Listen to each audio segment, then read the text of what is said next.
Day 2 of Massive Home Challenge, and as you can see here, I'm out in the park. I'm not at home, so I implore you guys all to get out into the park for day 2.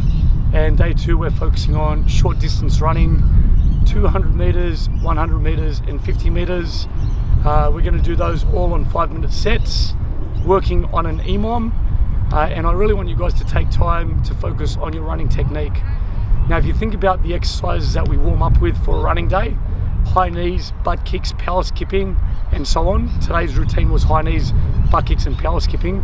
You'll notice that all of those exercises are done loading off the toes, and there's an exaggerated arm movement.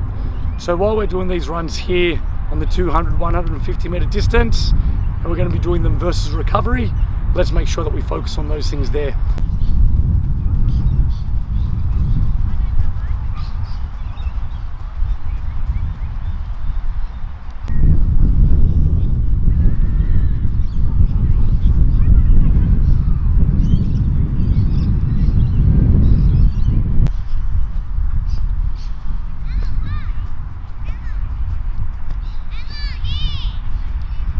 The distances that we're running today as part of our routine are sprint distances, 200 meters, 100 meters and 50 meters.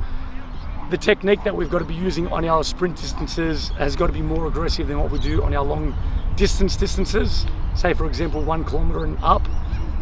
So what you're going to be looking at the moment is the way that I'm driving through the arms, and you'll notice that the arm movement is quite exaggerated. You'll notice that on my drive phase, the thumbs are coming up towards my eyebrows.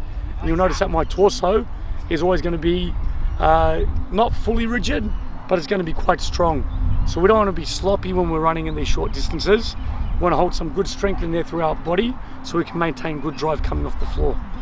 So using our upper body when we run is very, very important, but obviously we can't run without legs, so we've got to address what we're doing with our lower half of the body. And it seems like an obvious thing, but I see a lot of different variations of running during a day of running at my gym at Massive Workouts. So I think it's something that we can always refresh our memories on. And one of the main things I see is people heel striking when they run. That's something that I'm going to address now. And the other one that I see is a little bit of lazy legs with regards to knee drive. And with these distances that we're doing today, with the 200, the 100 and the 50, the knee drive and working off the toes there are very important. But I'm going to start off by talking about the hips. When we're running, we want to make sure that our hips are not falling out. We should be making sure that our abs are switched on and our body tall, so that our hips are stacked totally underneath the shoulders. So right here we've got a strong body and a strong movement pattern. That's going to be driving knee up, striking the floor, and then we're going to go into a butt kick, and I'll explain the butt kick more later on.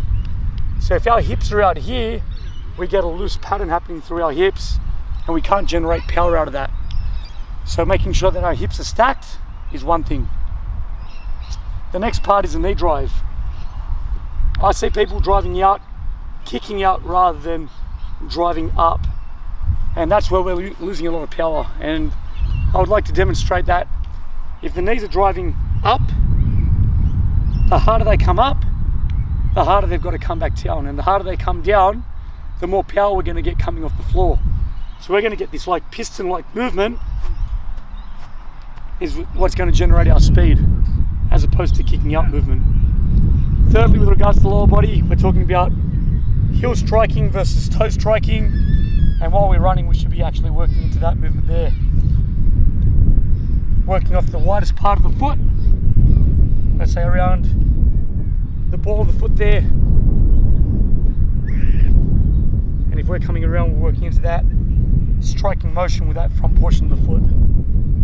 Now, if you think about the way that an athletic spike is made, an athletic spike has got the spikes only on the front part of the shoe, and that there is to force you guys to move onto your feet while you run, front part of your foot that is, so you can generate more speed on your run.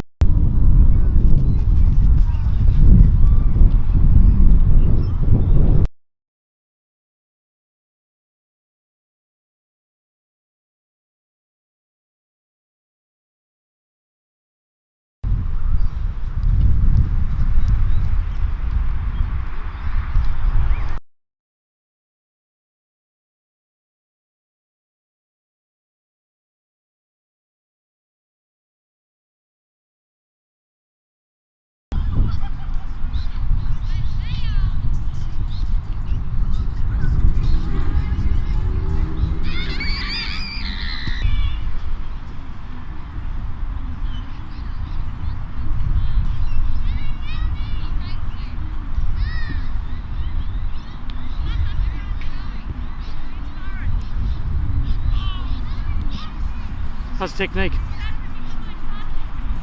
Good. Good.